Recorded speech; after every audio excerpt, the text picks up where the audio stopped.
O que aconteceu nessa quarta-feira é a prova de que o ditado popular de que a justiça tarda, mas não falha, foi transformado no Brasil em os favores pessoais prestados por amigos indicados à Suprema Corte podem até tardar, mas não falham.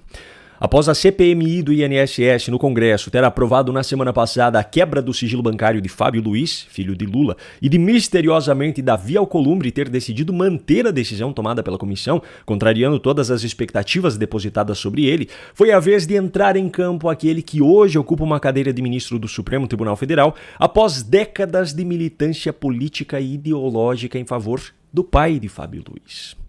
De acordo com o que foi noticiado pela imprensa, Flávio Dino decidiu hoje suspender a quebra de sigilo de Lulinha e da amiga dele, a empresária Roberta Luxinger. É importante deixar claro que isso não tem nada a ver com a quebra de sigilo autorizada por Mendonça, que é o relator do caso no STF, à Polícia Federal. Só que a decisão de Dino representa uma afronta ao Congresso Nacional, à divisão dos poderes determinada pela Constituição e à democracia. O cara foi filiado a partidos políticos, ocupou cargos políticos e exerceu militância política por décadas. Na maior cara de pau, pouco tempo depois de ter dito em rede nacional que jamais indicaria amigos à Suprema Corte, o então presidente da República o escolhe para ocupar uma vaga recém-aberta no tribunal. Na sequência, um teatro é realizado no Senado, onde o sabatinado faz de conta que a partir dali será imparcial e os senadores fazem de conta que acreditam nesse milagre. O resultado dessa palhaçada está aí. Flávio Dino viu no mandado de segurança que a defesa de Roberta Luxinger ingressou no Supremo a oportunidade perfeita para agradar o cara que lhe colocou na lista dos 11 intocáveis desse país. Eu, sinceramente, não vejo qualquer perspectiva de mudança no STF enquanto não houver mudanças significativas na Constituição. Qual é o sentido de se permitir que a Suprema Corte de um país seja preenchida por pessoas que já tenham ocupado cargos políticos anteriormente? Qual é o sentido de se permitir que seja magistrado do STF alguém que nunca foi juiz em qualquer outra instância anteriormente? Qual é o sentido de se permitir que alguém chegue nesse cargo por indicação política e, a depender da sua idade, possa permanecer nele por até 40 anos? Como é que o cidadão brasileiro pode esperar alguma coisa da Suprema Corte se as pessoas que chegam a ela são as menos preparadas e as de caráter mais duvidoso de todo o judiciário? Pois é, e por falar em caráter duvidoso, o pai do maior beneficiado por essa decisão de Dino, ou seja, Lula, andou falando mais algumas besteiras por aí na noite de ontem. Lembra que eu falei no vídeo de ontem que ele cumpriria a agenda no estado de São Paulo e que havia convidado Alckmin e Haddad para acompanhá-lo na viagem, para que pudessem discutir sobre a estratégia eleitoral para este ano? Pois bem, foram 2 eventos com a participação de Lula. No primeiro deles, que foi uma visita à fábrica da Bionovis, em Valinhos, no final da tarde, eu fiz questão de destacar primeiro uma fala de Haddad, porque é de uma cara de pau sem tamanho. É justo que nós produzamos parte desses medicamentos do SUS no Brasil. Não é razoável um país que distribui gratuitamente praticamente tudo de mais nobre, né, na defesa da saúde pública, não seja capaz de atrair investimentos nacionais e estrangeiros para que boa parte desses medicamentos sejam feitos aqui.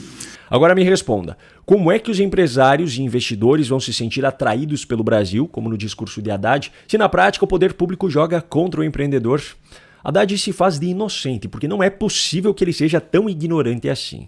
O Brasil é o país dos impostos e da burocracia. O Brasil é o país onde um funcionário com salário de R$10 mil mensais na folha de pagamento custa, na verdade, cerca de 18 mil por mês para a empresa, sendo que o valor que efetivamente esse funcionário vai receber, depois de todos os descontos, é aproximadamente R$6 mil.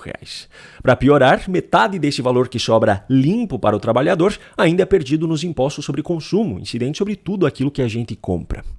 Reduzir impostos essa turma não quer. Reduzir os seus próprios salários também não. O povo que se vire para bancar essa conta. Não é à toa que a migração de empresas brasileiras para o Paraguai nunca foi tão presente quanto agora. Só que Haddad não foi o único hipócrita nesse evento. Lula também fez questão de deixar a sua marca. E dessa vez foi em relação ao SUS. Então eu estou dizendo isso para vocês saberem, porque muita gente durante muito tempo nunca tinha utilizado o SUS e adoravam falar mal do SUS.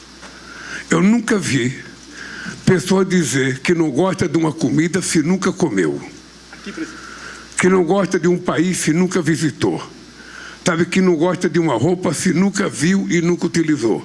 O SUS era assim.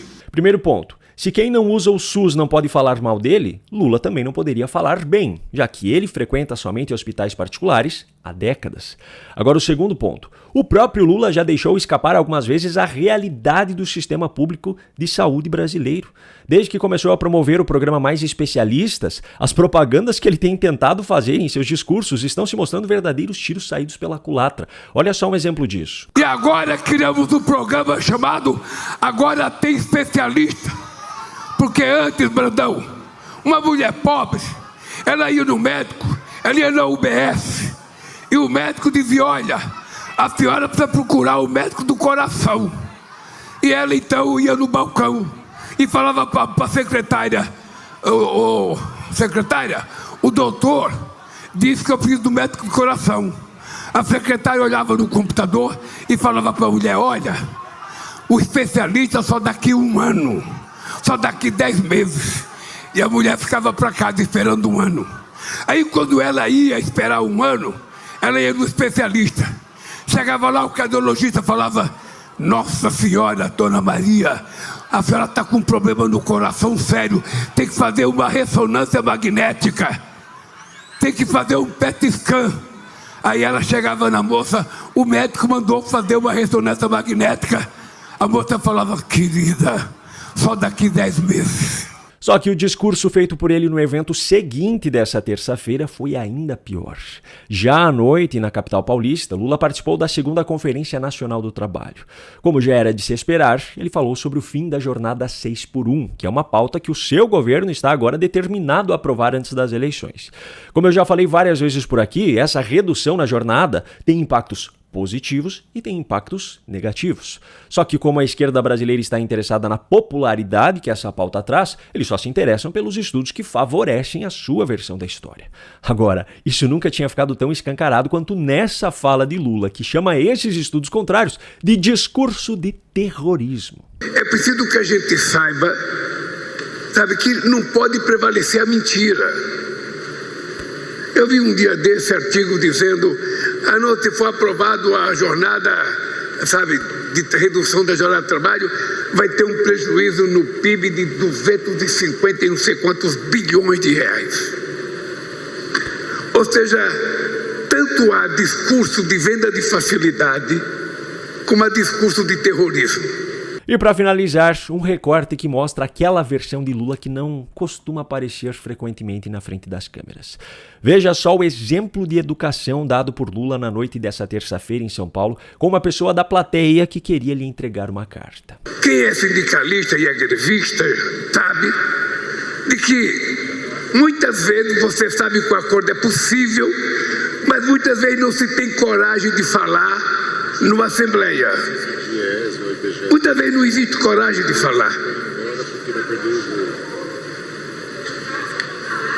Entrega aqui para outra pessoa, meu filho. Como é que você quer que eu vá pegar a carta aí?